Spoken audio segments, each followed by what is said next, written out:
오늘의 주요 뉴스입니다. 대통령직 인수위원회가 코로나19 피해 소상공인 자영업자를 위한 구체적인 손실보상 방안을 다음 주에 확정합니다.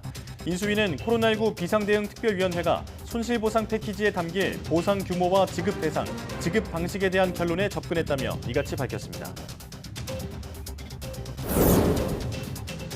방역당국은 다음 달 말 코로나19 확진자의 7일 격리 의무가 해제된 이후에도 감염 전파 차단 조치는 필요하다고 밝혔습니다. 다만 현재 7일인 격리 기간을 짧게 줄이는 방안에 대해서는 단축의 필요성은 크지 않다고 진단했습니다. 대통령직 인수위원회가 원전 연장 신청 시기를 확대하는 방안을 추진한다고 밝혔습니다. 현재 원전을 연장하려면 수명 만료 최대 5년 전에 연장 신청을 할 수 있는데 이를 최대 10년 전까지로 앞당겨 이후 심의 절차로 인해 원전 가동이 중단되는 것을 막자는 계획입니다. 메타버스와 인공지능 등 첨단 기술을 한자리에서 만날 수 있는 국내 최대 규모의 ICT 전시회인 월드 IT쇼가 성황리에 진행되고 있습니다. 거리두기 해제 이후 열린 대규모 전시회로 코로나19 이전보다 더 많은 부스와 관람객들이 모였습니다. 러시아가 히로시마 원자폭탄에 2,000배 위력을 지닌 차세대 대륙간 탄도미사일 ICBM을 처음으로 시험 발사했습니다.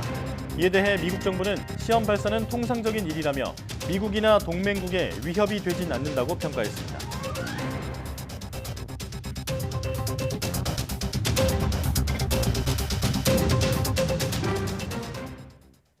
여러분 안녕하십니까? 사이언스 투데이 시작합니다.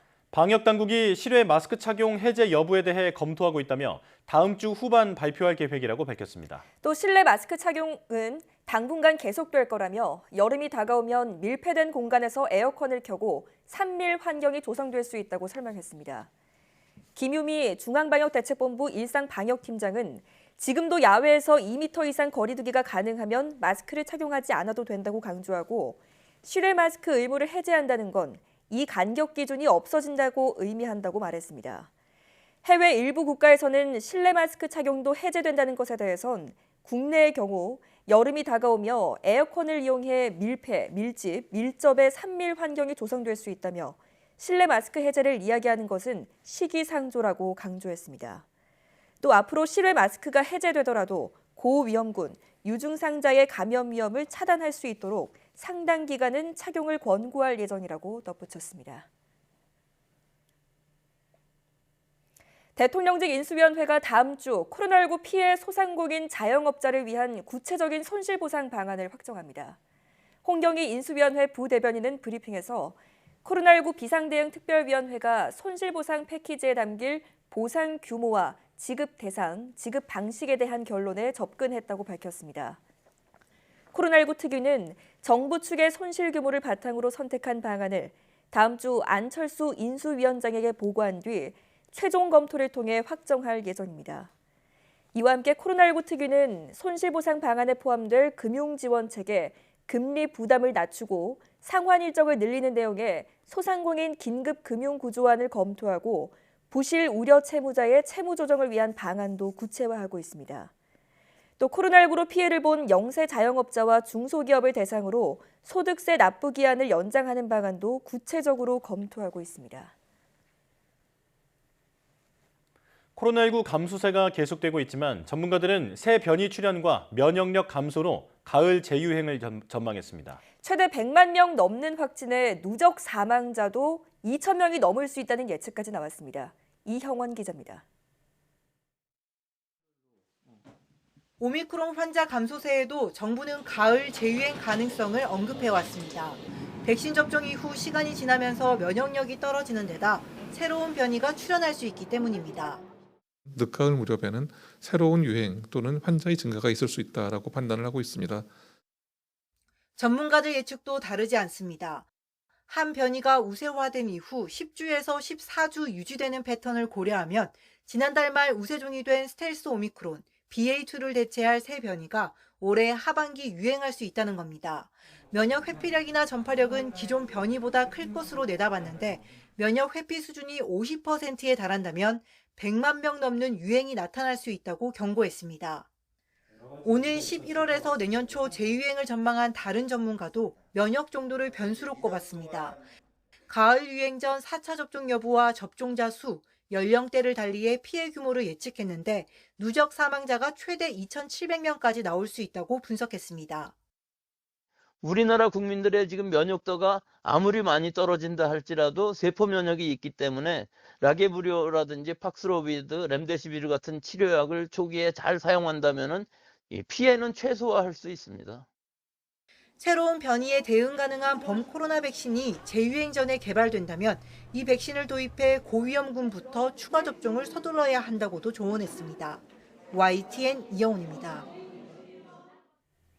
코로나19 확진자에게 부여되는 7일 격리 의무가 다음 달 말쯤 해제될 수 있는 것과 관련해 방역당국은 감염 전파 차단 조치는 필요하다고 밝혔습니다. 정부는 격리 의무 해제 여부와 관련해 4주 이행기를 두고 판단하기로 한 만큼 유행 위험도와 일반 의료 체계 정비 수준 등을 평가하고 있다고 밝혔습니다. 이 같은 평가로 격리 의무를 해제하지 않거나 기간만 단축할 가능성이 있는지에 대해서는 현재 기간 단축 필요성은 크지 않다고 진단했습니다. 7일 격리 의무를 5일로 줄이거나 권고사항으로 바꾼 해외 사례를 보면 과학적 근거에 따른 것이기보단 필수 활동을 유지해야 하는 사회 경제적 고려가 컸다고 설명했습니다. 60세 이상 고령층의 코로나19 백신 4차 접종률이 3.8%로 집계됐습니다.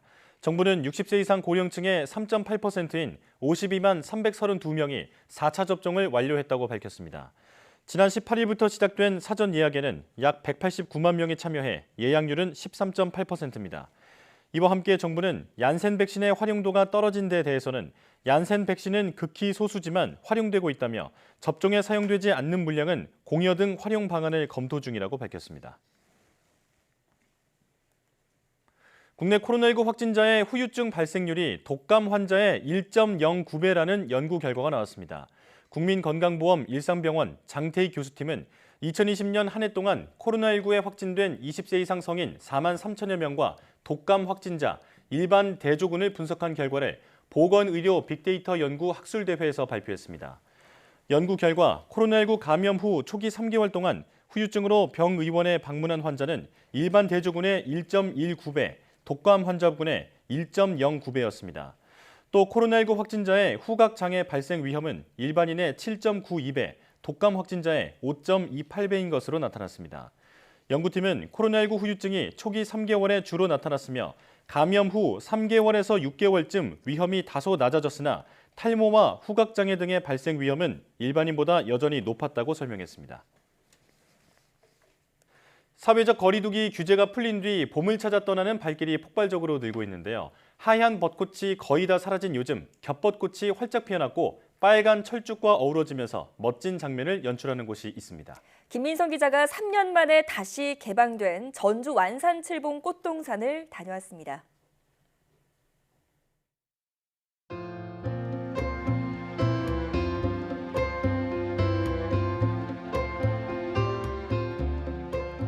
온 동산에 봄이 있음이었습니다. 스치듯 보내기엔 아쉬운 절정과 절정이 빚어낸 조화. 벚꽃이 진 뒤 나머지 봄을 색칠할 겹벚꽃과 철쭉입니다. 간만에 이렇게 좋은 꽃 구경에 좋고요. 마치 나오니까 꽃길만 걷는 것 같고 천국에 온 것 같은 기분이에요. 오솔길을 따라가니 어느새 봄꽃 터널이 나타납니다. 순간을 추억으로 담으려는 일일 사진작가들. 이 길을 그냥 지나칠 리 없습니다. 꽃나무 1만 그루가 만든 야외 스튜디오입니다. 날씨도 좋고 꽃도 많이 피고 사람들도 많아서 되게 재밌게 나들이 하는 것 같고 아이도 행복해하는 것 같아서 재밌는 시간 잘 보내고 가는 것 같습니다. 이곳 꽃동산은 코로나 때문에 매년 봄 입산이 통제됐는데요. 이렇게 관광객을 받은 건 3년 만입니다. 대신 시민들이 안심하고 꽃 구경을 할 수 있도록 마스크 착용 등 방역수칙 준수를 당부하는 인력이 배치됐습니다. 전주에는 한옥마을뿐만 아니라 인근에 서학예술마을이랄지 이곳 15,000제곱미터에 이르는 완산 꽃동산이 조성되어 있습니다. 이곳에 오셔서 힐링하는 시간이 되었으면 좋겠습니다. 완산칠봉 꽃동산은 이번 주말 절정에 이를 것으로 보입니다. 전주시는 관광 거점 도시로서의 위상에 걸맞게 한옥마을 등 기존 관광지와 완산칠봉 꽃동산과의 연계성을 높이는 방안을 고민하고 있습니다. YTN 김민성입니다.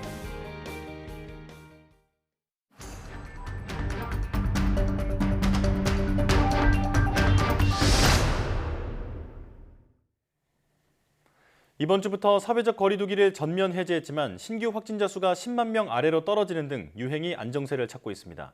이런 가운데 실외 마스크 착용 해제 결정을 두고는 시기 조절이 필요하다는 지적이 나왔는데요. 자세한 이야기 전문가와 함께 알아보겠습니다. 코로나19 브리핑 가톨릭대 의대 백순영 명예교수와 함께하겠습니다. 어서 오십시오. 예, 안녕하세요. 네, 안녕하십니까.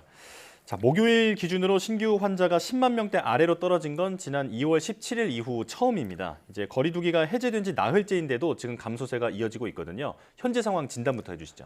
예, 이번 오미크론 유행의 정점 시기를 한번 살펴보겠습니다. 네. 지난 3월 17일 날 62만 명 발표되었었는데 사실은 7만 명 정도는 좀 오버되었기 때문에 네. 55만 명 정도가 최고라고 볼 수가 있고요. 이 주일날 즉 3월 셋째 주에 하루 평균이 40만 명이었습니다. 예. 또 위중증 환자는 3월 30일이 발표가 1,315명, 사망은 3월 30일 432명이 최고 정점의 수치였는데요.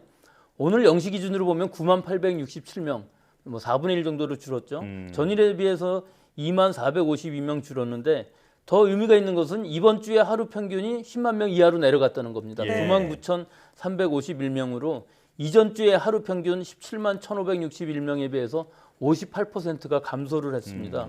또 사망하신 분들도 지난 한 주에는 1,314명으로 하루 평균 187.7명. 이것도 안정적으로 감소세에 있기는 합니다. 예. 아직도 사망자가 많기는 합니다만은 네. 위중증 환자 수도 800명대로 좀 안정적으로 유지가 되고 있고 오늘 뭐 약간 늘기는 했습니다만은 지속적으로 감소 추세를 보이고 있는 것은 사실입니다. 네. 이런 데 따라서 중환자 병실 가동률도 40.7% 정도로 안정적으로 유지되고 있는 상황입니다. 네. 그렇군요. 자, 전문가들은 근데 올가을 재유행을 전망을 했더라고요. 지금 재유행 자체도 걱정이지만 예측된 피해 규모도 꽤 크고요. 최대 100만 명이 넘을 것이다 이런 전망이 나오고 있는데 교수님께서도 지금 늦가을 재유행은 물론 또 그 예측 규모도 같이 지금 전망을 하십니까? 글쎄요, 이게 지금 확진자의 예측 규모라는 건 큰 의미가 없어 보이는 것이요. 네. 이미 1,700만 명 가까이 감염된 상황에서 몇 달 동안에 100만 명 정도 감염이 된다 할지라도 이 확진자의 수는 큰 의미가 없습니다. 네. 과연 얼마나 사망할 것이냐 하는 것이 큰 의미가 있는 것인데 700명에서부터 2,700명이라고 그러면 상당히 뭐 범위는 넓기는 합니다만 이 숫자 자체도 사실은 대단한 숫자도 아니고 예. 유행은 겨울철의 특성, 즉 호흡기 바이러스가 겨울철에도 활성성이 더 빨라지는 반면에 우리 사람의 면역력은 좀 떨어지는 시기이기 때문에 여러 가지 네. 호흡기 바이러스들이 더 활성성이 높아질 수밖에 없는 시기이기 때문에 네. 재감염 또는 재확산 이런 것들이 일어날 가능성이 있습니다만은 새로운 변이가 나타난다 할지라도 우리가 이미 오미크론에 많이 노출되어 있고 한 6, 7개월 지나는 동안에도 많은 사람들이 세포 면역은 유지하고 있는 상황이기 때문에 네. 환자 수에 비해서 위중증 환자는 그다지 많을 것으로 보이지는 않고요. 더구나 팍스로비드라든지 라게브리오 또는 렘데시비르 같은 치료제를 조기에 잘 투약만 한다면 처방만 한다면은 큰 피해 없이 잘 넘어갈 수 있는 수준으로 볼 수가 있기 때문에 예. 이렇게 생각보다 위험하다고 보기는 어렵습니다. 예. 지난 2년과 같은 그런 심각한 상황까지는 가지 않을 것이다. 네, 이렇게 정리할 수 있겠는데요. 자, 정부의 실외 마스크 착용 해제 논의에 대해서 인수위가 제동을 걸었습니다. 지금 그 방역 조치 해제가 너무 성급하다는 건데요. 자, 아직은 마스크 착용을 실외든 실내든 다 해야 한다라는 건데 교수님께서는 어떻게 보십니까? 뭐 방역당국에서 발표한 걸로 보면 지난주에 2주 후에는 전부 실외 마스크는 해제할 것으로 발표를 했었는데 예. 좀 기조는 좀 바뀐 것으로 보입니다. 인수위의 기조라는 것도 지금의 오미크론 유행이라는 것이 완전히 종식된 상황이 아니기 때문에 좀 속도 조절을 해야 되지 않겠느냐 하는 부분이기 때문에 지금 상황에서도 사실은 실외 마스크가 오미크론 유행에 큰 영향을 미친다고 볼 수는 없겠습니다만 네. 뭐 여러 가지 특수한 상황들은 있겠죠. 시위나 집회를 하는 현장들에서는 아직도 실외 마스크를 의무화해야 된다고 보이고요. 또 아직 미감염자라든지 미접종자라든지 고위험군 같은 경우는 자발적으로 감염을 막기 위해서 실외에서도 아마 자발적으로 마스크들을 쓸 것으로 보이는데 예. 실제로 여기서 중요한 것은 이 실외 마스크를 해제함으로 해서 우리 국민들의 방역 의식이 오미크론이 위험성이 없어졌다 이렇게 생각할까 봐 하는 부분이 있기 예. 때문에 이런 생활 방역, 손 씻기라든지 실내 마스크라든지 또는 좀 거리 두기 같은 것들을 의식적으로 하는 부분 또 실내 환기 같은 것들을 좀 더 열심히 해서 일단 생활 방역에 개인 방역에 좀 더 힘을 쓰는 것이 좋지 않겠나 하는 메시지를 국민들한테 더 적극적으로 전달하면서 실외 마스크는 어느 시기엔가는 좀 해제해도 큰 문제는 없을 것으로 보입니다. 예. 네. 자, 지금 정부가 마스크 착용에 대해서는 이렇게 상당히 좀 신중한 입장을 고수하고 있기는 하지만 그래도 계획대로 지금 코로나19 감염병 등급을 2등급으로 낮추기로 했습니다. 2급으로 낮아지게 되면 격리 의무가 사라지는 건데 이렇게 되면 확진자가 다시 늘지는 않을까요? 근데 사실은 이 전환하는 1급을 제외하는 것은 25일부터이긴 한데요. 네. 25일부터 시행하는 것은 아닙니다. 4주간의 이행 기간이 있기 때문에 이 4주 동안에는 사실은 1급 감염병일 경우에 있어서는 즉시 신고 의무에서 24시간 이내 신고 의무로 바뀌는 것 이외에는 변하는 것이 없고요. 네. 한 달 기간의 이행 기간 동안을 거치면서 격리 의무가 해제되는 것인데 아마 그 한 달이 지나면서 우리 유행 상황이 어떻게 될지 보면서 이것을 결정하여도 그다지 늦지는 않다고 보이고요. 또 그때 상황이 굉장히 안정적이라고 그러면 사실은 격리 의무를 해제해도 이 유행의 규모가 다시 확산되든가 하는 일은 아마 벌어지지 않을 것으로 예상되기 때문에 그때 상황에 맞춰서 결정해도 늦지 않다고 봅니다. 자, 그런데 만약 그 격리 의무가 사라진다면 이제 그 격리가 권고 수준이 될 텐데요. 만약에 확진이 된다면 개인이나 어떤 그 조직이 어떻게 대응을 해야 할까요? 우선 개인으로 보면 우리가 독감 걸렸다고 그래서 밖에 안 나가는 건 아니지만 아프기 때문에 또 다른 사람한테 감염시킬 수 있기 때문에 접촉을 줄여야 되는 것은 맞죠. 네. 그런데 제일 어려운 게 이거예요. 아프면은 쉴 수 있느냐. 즉 아프면은 쉬고 진단 검사를 받아서 이게 코로나라고 확진이 되면은 사람들하고의 접촉을 좀 피하고 외출하지 않고 이런 것들을 잘 함으로 해서 이겨내면 되는 것인데 또 문제는 그거죠. 아파서 쉬었는데 이것이 뭐 회사나 학교에서 꾀병이라고 하면 곤란하기 때문에 사회적으로 이것들을 잘 인정을 해줄 수 있는 시스템들이 마련이 돼야 되기 때문에 사회 경제적으로도 이런 아프면 쉬는 것이 전체적으로 확산을 막는 데 굉장히 중요한 역할을 할 수가 있기 때문에 격리 의무는 해제된다고 해도 자율적으로 하는 격리는 필요한 시기라고 볼 수 있겠습니다. 네. 아프면 눈치 보지 않고 쉴 수 있는 문화가 좀 대도적으로 마련이 돼야겠습니다. 자, 정부가 감염병 등급 조정 후에 한 달 이행기 동안 이제 확진자들은 비대면 진료를 계속 유지한다 이렇게 밝혔는데 한 달 정도면 이 비대면 진료에서 대면 진료로 전면 전환하는데 그 준비 기간이 충분하다고 보십니까? 뭐 열심히 준비하면 되겠습니다만 한 달 안이라는 시간 안에 전면 대면 진료가 되기는 상당히 어려운 부분들이 있죠. 즉 원내 감염이라는 것을 잘 하기 위한 여러 가지 준비가 필요한 부분들도 있고요. 그 병원에 내원하시는 환자분들 입장에 있어서도 사실은 이게 전면 대면 진료가 된 상황에서는 같이 대기하는데 굉장히 공포심도 있을 것으로 보여서 이 한 달 안에 이것이 완전히 되기는 상당히 어려운 부분들이 있어서 좀 더 시간을 두고서 여러 가지 숙가 문제라든지 또 원내 감염 대책이라든지 이런 부분들의 준비를 확실하게 한 다음에 이 대면 진료는 전면 확대하는 것이 필요할 것이라고 봅니다. 자, 이렇게 준비를 하고 있지만 현장에서는 다급한 목소리가 계속 들려오고 있습니다. 그 얼마 전에도 코로나에 걸린 신장 투석 환자가 이 병상을 제대로 배정받지 못해서 사망하는 사례가 나왔거든요. 이 정부 정책과 현장 상황의 분위기가 다른 건 어떻게 맞춰 나갈까요? 그렇죠. 항상 위험하다는 것이 투석 환자라든지 임신부라든지 영유아 같은 경우에 있어서는 골든타임을 못 마치게 되면 사망할 가능성이 있기 때문에 굉장히 더 보강을 해야 될 부분인데요. 실제로 방역당국에서 발표하는 그 숫자들을 보면은 모든 환자들이 이런 골든타임 놓치지 않고 잘 병원에 갈 수 있을 것으로 보이지만 실제 현장에서는 지역 편차도 높고 또 크고요. 또 실제로 이 시간적으로도 한꺼번에 몰리는 시간이 있기 때문에 골든타임을 놓치는 경우가 있을 수가 있거든요. 그래서 이와 같은 것은 24시간 응급 대응 체제가 확실히 보완되어야만 되는데 그런 부분들이 지금 코로나 처음 시작할 때부터 지금까지 완전하게 되지 않아서 좀 아까운 생명들이 돌아가시는 그런 일들이 자꾸 일어나고 있어서 아쉽습니다.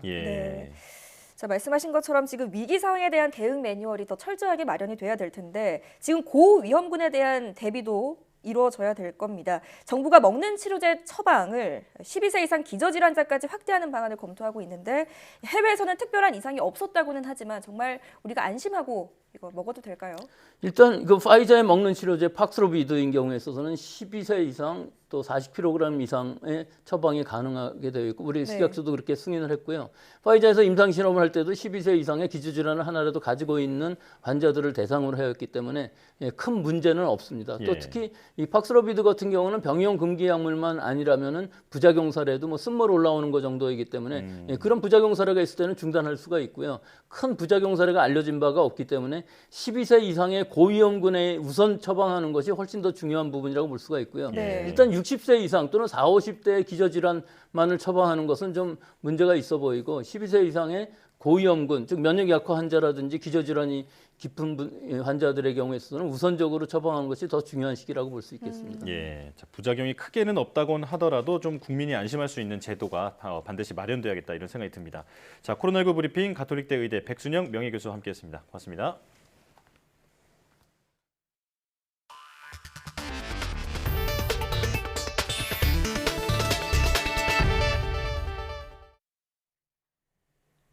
(2025년에) 달에 사람을 보내기 위한 미국 주도의 아르테미스 프로젝트가 시작부터 삐걱대고 있습니다. 프로젝트의 첫 발사체인 아르테미스 1호가 최종 점검 단계에서 문제가 생겼습니다. 발사가 잠정 연기됐습니다. 최소라 기자입니다.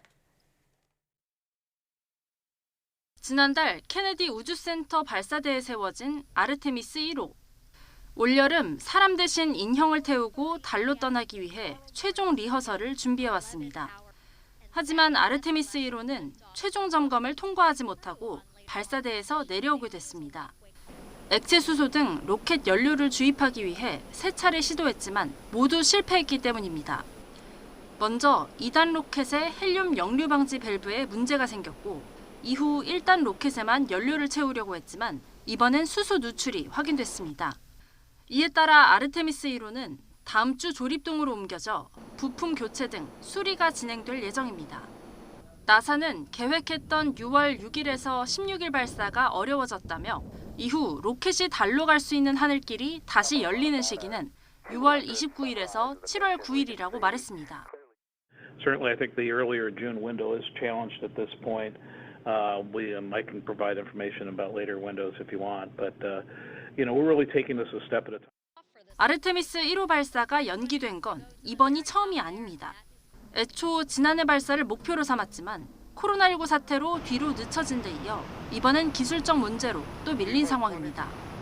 50여 년 만에 사람을 달에 착륙시킬 계획인 아르테미스 3호의 발사 일정도 이미 1년 연기된 상황입니다. 당초 2028년이던 발사 일정을 트럼프 전 대통령이 2024년으로 앞당겼지만 협력 민간업체 블루오리진과의 소송으로 제때를 맞추지 못하게 된 겁니다. 잇따라 차질을 빚고 있는 아르테미스 사업이 늦게나마 재궤도에 오를 수 있을지 세계의 이목이 쏠리고 있습니다. YTN 사이언스 최소라입니다. 대통령직 인수위원회가 원전 연장 신청 시기를 수명 만료 최대 10년 전으로 확대하는 방안을 추진합니다. 인수위 과학기술교육분과 박성중 간사는 브리핑에서 원전 연장 신청 시기를 수명 만료 5년에서 10년 전까지로 앞당기는 방안을 제안했다고 말했습니다. 박 간사는 연장 신청이 만료일로부터 임박해 이루어질 경우 원자력안전위원회 심의에 걸리는 시간을 고려하면 원전 정지가 불가피한 경우가 생길 수 있고 심의 결과에 따라 비용이 낭비될 수 있다고 지적했습니다. 제도가 개선되면 새 정부 임기 중 연장 신청이 가능한 원전은 기존 10기에서 18기로 늘어날 전망입니다. 메타버스와 인공지능 등 첨단 기술을 한자리에서 만날 수 있는 국내 최대 규모의 ICT 전시회인 월드 IT쇼가 개막했습니다. 거리두기 해제 이후 열린 대규모 전시회로 코로나19 이전보다 더 많은 부스와 관람객이 모여 성황을 이루고 있습니다. 이승윤 기자가 현장에 다녀왔습니다. 놀이기구처럼 생긴 4D 메타버스. 360도로 회전하는 시뮬레이터에 앉아 VR 기기를 쓰면 차세대 교통수단인 에어택시에 탑승한 듯한 경험을 즐길 수 있습니다. VR 고글을 쓰면 가수의 공연을 바로 눈앞에서 즐길 수 있는 메타버스 콘서트의 관객이 될 수 있습니다. 재미와 집중력, 두 마리의 토끼를 잡으려는 메타버스 학원도 눈길을 사로잡습니다. 저는 지금 메타버스 미술관에 와 있습니다. 잘 알려진 빈센트 반 고흐의 작품입니다. 초고화질 구현 기술을 통해 화가의 붓터치를 느낄 수 있을 정도로 생생한 경험을 제공하고 있습니다. 인공지능 서비스에 필요한 대규모 연산을 초고속, 저전력으로 수행하는 AI 반도체가 국내 최초로 개발돼 전시됐습니다. 레이저를 목표물에 비춰 사물과의 거리와 위험을 감지할 수 있어 인공지능과 함께 자율주행 기술의 핵심인 라이더 센서 기술이 눈길을 끌었습니다. 라이다르 센서를 활용을 해서 방향이라든지 사전에 가까이 다가오는 위험 요소라든지 이런 것들을 정확하게 발견해서 지금 처리를 하고 있거든요. 국내 최대의 정보통신기술 전시회인 월드 IT쇼는 코로나19 여파로 2020년엔 아예 열리지도 못했고 지난해 300여 개사가 900여 개 부스에 참여하는 데 그쳤습니다. 하지만 사회적 거리두기 해제 이후 열린 올해는 360개 업체가 1,200여 개 부스에 참여하며 규모가 크게 늘었습니다. 이렇게 큰 행사를 제가 구경 온 게 너무 오랜만이어가지고 일단 재밌는 게 첫 번째인 것 같고요. 이제 연구하는 입장에서 이제 다양한 기술들 체험하고 볼 수 있어서 참 좋습니다. 마스크 착용을 제외한 거리두기 조치가 사라지면서 전시회 등 대형 행사에서 예전의 활기가 서서히 돌아오고 있습니다. YTN 이승윤입니다. 건조 경보 속에 강한 바람이 불면서 전국 곳곳에서 산불이 잇따르고 있습니다. 특히 이번 주말까지 초속 25m가 넘는 양간지풍이 불 것으로 예고된 동해안에는 대형 산불주의보가 발령됐습니다. 정혜윤 기자가 취재했습니다. 하얀 연기가 산 위로 쉴 새 없이 올라옵니다. 강원도 영월의 한 야산에서 발생한 산불입니다. 건조한 날씨에 민가 인근에서 시작한 불씨가 강풍에 산으로 옮겨 붙었을 가능성이 큽니다. 당시 무척 건조한 상황에서 21도까지 기온이 올랐고 순간풍속도 초속 10m 정도로 바람이 강하게 불었습니다. 이 같은 상황은 작은 불씨가 강한 바람을 타고 순식간에 번질 수 있어 무척 위험합니다. 또 전국에 대형 산불 비상이 걸렸습니다. 올봄 들어 벌써 세 번째입니다. 우선 건조 경보 구역이 늘어나는 등 바짝 메마른 날씨가 원인입니다. 여기에 산불이 100헥타르 이상의 피해로 커지는 강풍이 겹쳤습니다. 바로 양간지풍인데 산간 지역에는 초속 25m가 넘는 돌풍이 예고됐습니다. 우리나라 북쪽과 남쪽의 기압차가 커지면서 강원 영동과 산지를 중심으로 시속 55km 이상 강한 돌풍이 불겠습니다. 대기가 건조한 가운데 강한 바람으로 인해 대형 산불이 발생할 수 있으니 화재 예방에 주의하시기 바랍니다. 산림당국은 전국의 산불 위기 경보를 경계로 상향하고 동해안에는 대형 산불주의보를 발령했습니다. YTN 정혜윤입니다. 우크라이나에 대한 핵 사용 가능성까지 거론하고 있는 러시아가 차세대 대륙간 탄도미사일 시험 발사 결과를 공개했습니다. 히로시마 원폭의 2,000배 위력이라는 평가가 나오는데 푸틴 대통령은 러시아를 위협하는 외부 세력은 다시 생각해야 할 것이라고 경고했지만 미국은 위협이 되지 않는다고 일축했습니다. 보도에 송태엽 기자입니다. 러시아 국방부가 신형 대륙간 탄도미사일 RS-28 사르맛의 발사 장면을 공개했습니다. 모스크바 시간으로 20일 오후 아르한겔스크주의 플레세스크 우주기지에서 발사된 시험용 탄두가 캄차카 반도에 예정된 지역에 명중했다면서 이번이 정부 차원의 첫 시험 발사라고 전했습니다. 푸틴 러시아 대통령은 TV로 중계된 보고회에서 오랫동안 세계에서 사르맛을 필적할 무기가 없을 것이라면서 쇼이구 국방장관을 칭찬했습니다. надежно обеспечит безопасность России от внешних угроз и заставит задуматься тех, кто в пылу оголтелой агрессивной риторики пытается угрожать нашей стране. 미국 정부는 전략무기 감축 협정에 따라 사르맛의 시험 발사를 통보받았으며 이에 따라 미사일의 경로를 추적했다고 밝혔습니다. 이번 발사가 미국이나 동맹국에 위협이 되지 않으며 러시아의 우크라이나 침략에 대한 미국의 대응에도 영향을 미치지 않을 것이라고 선을 그었습니다. The Defense Department said today that we did not deem the test a threat to the United States or its allies, and the timing and the scope of Russia's missile tests do not influence our approach to countering Russia's further invasion of Ukraine. 사르맛은 최대 사거리가 18,000km로 각기 다른 목표를 타격할 수 있는 메가톤급 핵탄두를 15개까지 탑재할 수 있으며 극초음속 탄두 탑재도 가능한 것으로 알려졌습니다. 하지만 미국은 사르맛이 아직 실전 배치 단계는 아닌 것으로 판단하고 있습니다. 2009년부터 개발해온 무기를 전쟁 중인 이 시점에 시험 발사한 것은 외부 위협과 이에 대한 러시아 정부의 튼튼한 대비를 강조하는 내부 단속의 의미가 큰 것으로 풀이됩니다. YTN 송태엽입니다.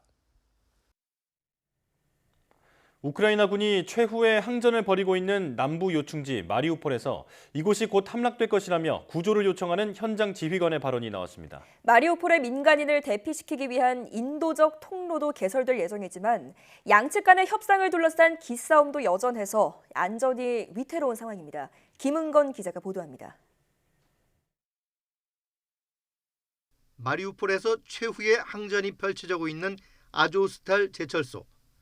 조여오는 러시아군의 공세에 우크라이나 군의 저항도 사실상 힘을 다해가고 있다는 현장의 애타는 절규가 나왔습니다. Це може бути нашим останнім зверненням. В нас, можливо, залишились лічені дні або години. 다친 병사 500여 명을 비롯해 1000명 안팎의 민간인도 함께 대피해 있다며 안전한 제3국으로 보내달라고 호소했습니다. 러시아 측과 여성과 어린이, 노인을 대피시키기 위한 인도주의 통로 설치에 대한 합의는 이루어졌지만 이들의 안전을 보장할 수도 없는 상황입니다. А також в бік Російської Федерації. І повинен констатувати трагедію, що ми не знаємо судьбу цих тисяч мирних людей. 마리우폴에서는 이미 최소 수천 명이 사망한 것으로 전해지는 상황. 여전히 10만여 명의 민간인이 남아있어서 러시아의 공세가 확대될 경우 더 큰 피해가 발생할 우려도 커지고 있습니다. 하지만 전쟁을 끝내기 위한 양측의 협상은 여전히 겉돌고 있습니다. 러시아가 우크라이나 측에 자국의 요구를 담은 협상안을 전달했다고 주장했지만 우크라이나는 제안을 받은 사실이 없다고 반박했습니다. 구테르스 유엔 사무총장도 러시아와 우크라이나 정상에게 각각 회담을 열자고 요청했지만 실질적인 해법을 마련하기는 쉽지 않아 보입니다. YTN 김은건입니다.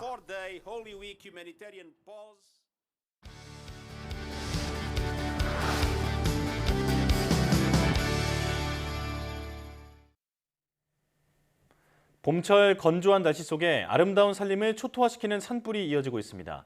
최근에만 경북 울진, 강원 삼척 등에서 대형 산불이 발생한 가운데 전국 곳곳에서 크고 작은 산불이 잇따르고 있는데요. 끊이지 않는 산불, 어떻게 대응하고 예방해야 하는지 오늘 과학의 달인에서 알아보겠습니다. 국립산림과학원 산불 산사태 연구과 권춘근 박사와 함께합니다. 어서 오십시오. 네, 안녕하세요. 네, 나오셔서 고맙습니다.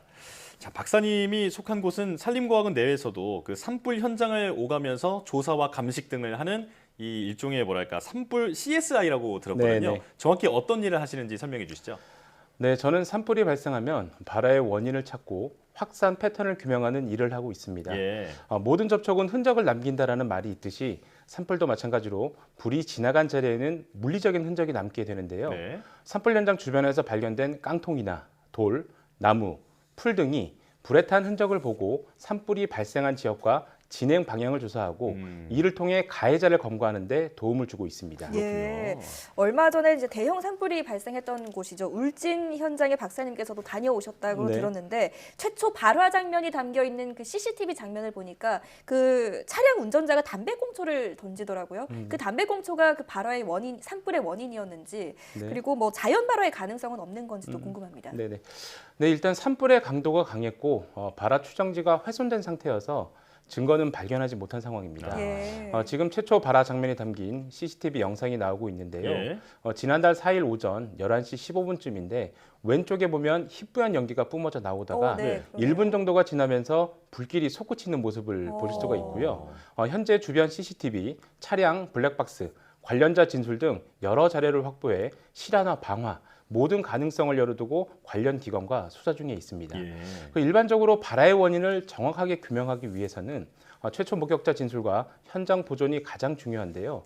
산불 현장 증거물의 95%는 최초 도착 진화대원에 의해 훼손되기 때문에 증거를 찾기가 어렵고 이번 현장 또한 발화 추정제가 훼손돼 증거를 발견하지 못한 상황입니다. 예.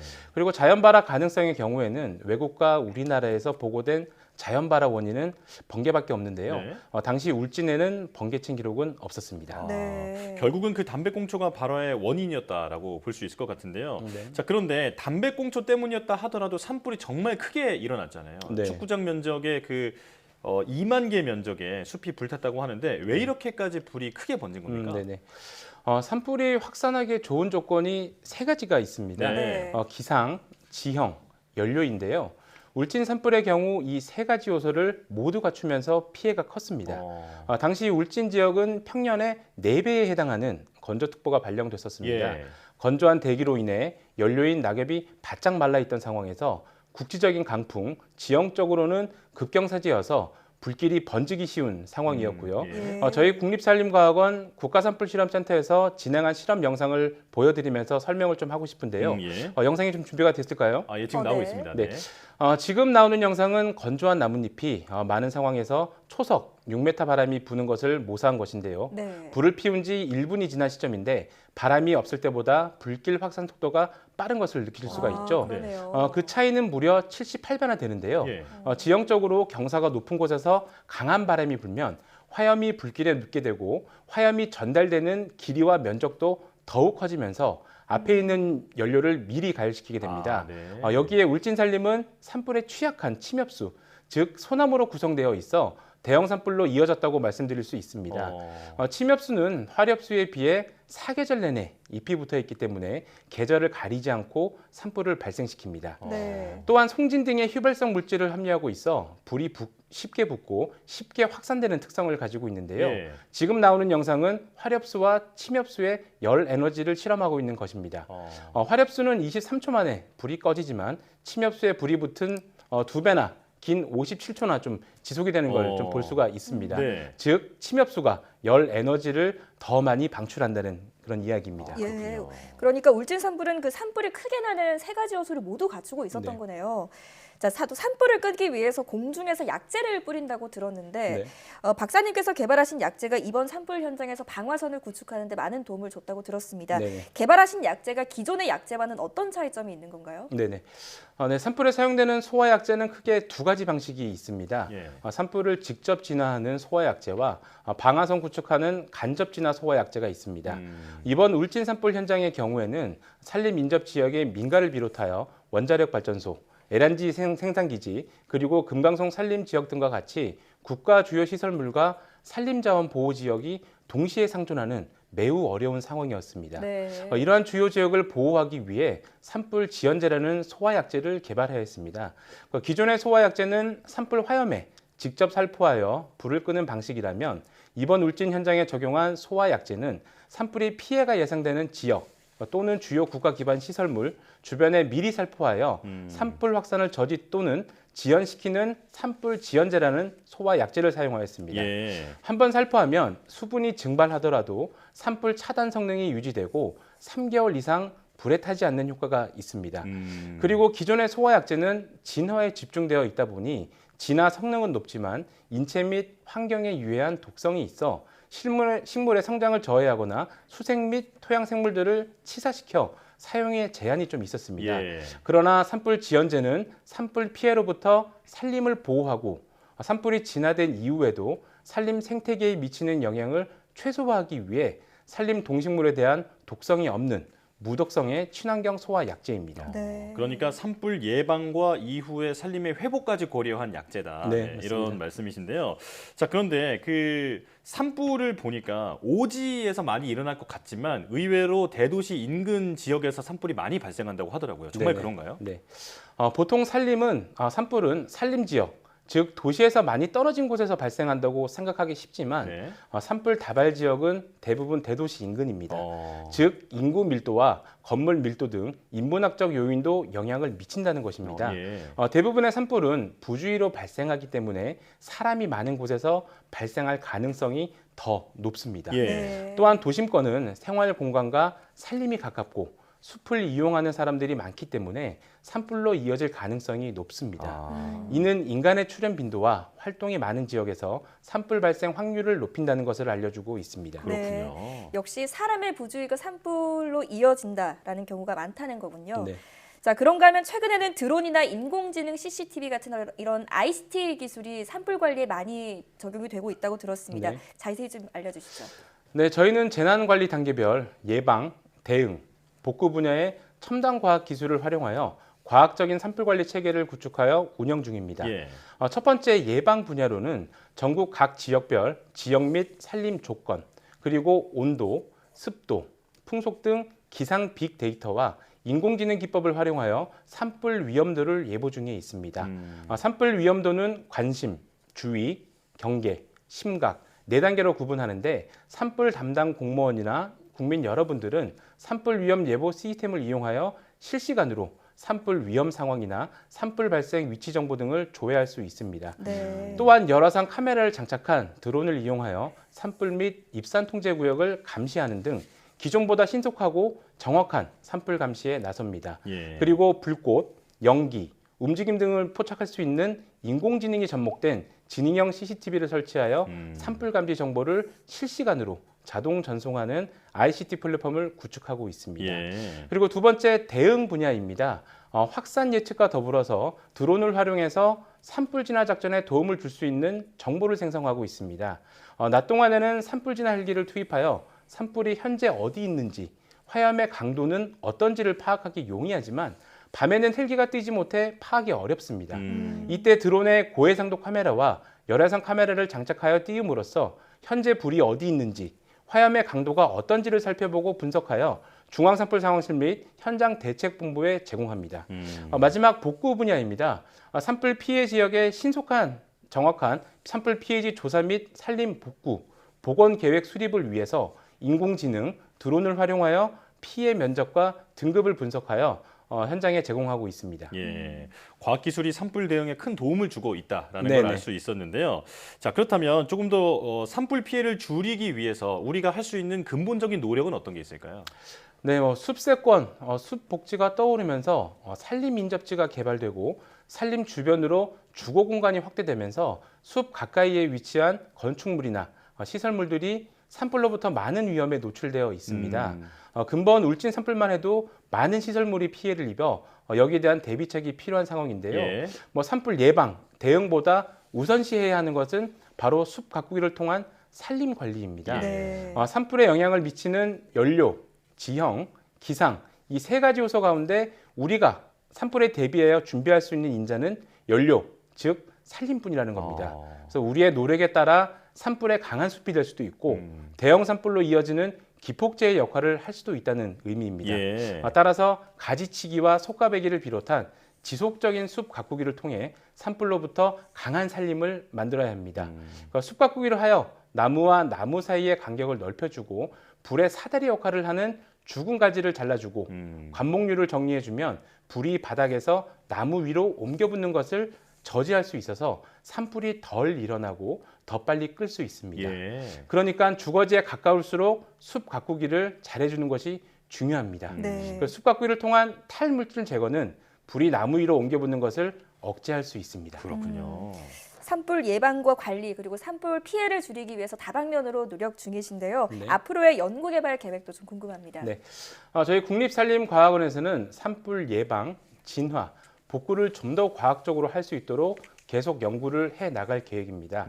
먼저 예방 단계에서는 산불이 발생하기 전 산림 내 및 인접지에 연료 관리를 어떻게 하면 피해를 줄일 수 있을까에 대한 연구를 기계학습과 인공지능 기반 기계학습을 이용하고 또한 인공지능 기반의 산불 위험 중장기 예보 체계를 고도화하여 산불 감시 인력 집중 투입과 진화 자원 배치 등 산불 예방 정책에 도움을 줄 수 있는 연구를 해 나갈 것입니다.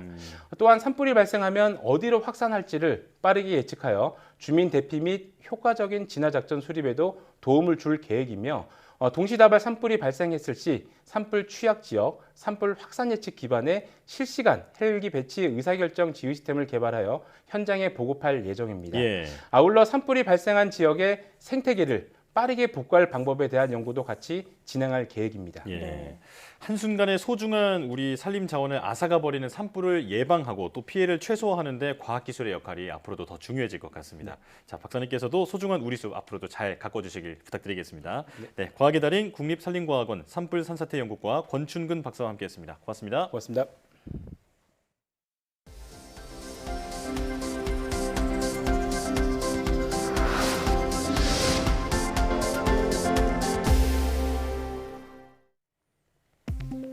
국내 연구진이 사람처럼 정서적 교감을 할 수 있는 투명 피부를 개발했습니다. 한국기술교육대 김상현 교수팀은 금호공대 포스텍 연구팀과 공동으로 랩의 원료인 폴리염화 비닐젤과 하이드로젤을 섞어 투명하면서도 잘 늘어나는 감정 촉각 피부를 개발했다고 밝혔습니다. 연구팀은 개발한 투명 피부에 64개의 촉각 센싱 셀이 있어 당기는 것은 물론 늘리고 꼬집고 비트는 등의 다양한 촉각 행동을 모두 구분한다고 설명했습니다. 또 개발한 피부가 랩에 사용되는 물질을 개량했기 때문에 가격이 저렴해 앞으로 웨어러블 장치는 물론 로봇이나 스마트폰 등 여러 분야에 적용 가능하다고 덧붙였습니다.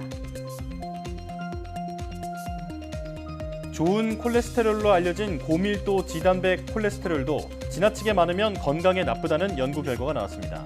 건국대병원 양현숙, 황흥곤, 허미나 교수팀은 2009년부터 콜레스테롤 검사를 받은 570만 명의 심혈관 질환 발생을 10여 년간 추적한 결과 고밀도 지단백 콜레스테롤과 심혈관 질환의 상관관계는 U자형을 나타냈다고 밝혔습니다. 즉, 고밀도 지단백 콜레스테롤 수치가 너무 낮거나 지나치게 높으면 심혈관 질환 발생 위험을 높인다는 의미입니다.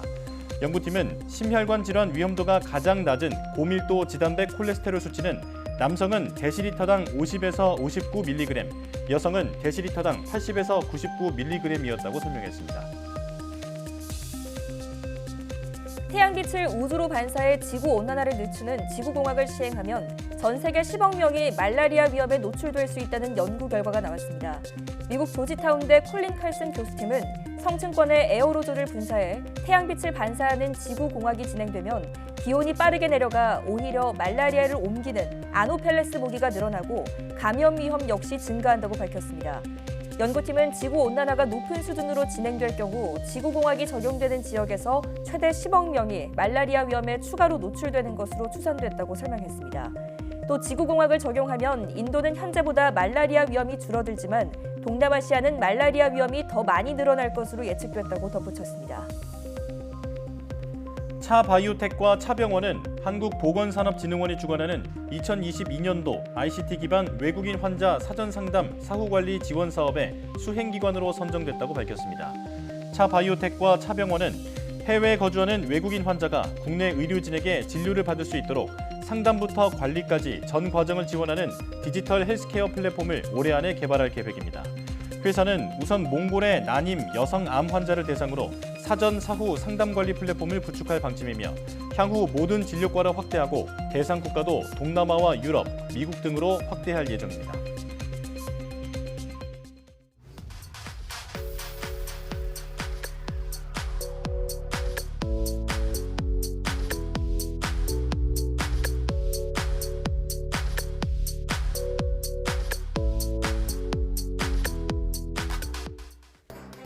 과학기술의 발전과 대중화를 위해 제정된 과학의 날이 올해로 55주년을 맞았습니다. 코로나19 팬데믹과 디지털 대전환 등 시대적 과제에 과학기술의 역할이 더욱 커지고 있는데요. 4차 산업혁명 시대를 맞아 대한민국이 세계를 선도하는 과학 선진국으로 자리 잡을 수 있도록 앞으로도 우리 과학계에 많은 관심과 응원 보내주시기 바랍니다. 사이언스 투데이 마칩니다. 함께해 주신 여러분 고맙습니다.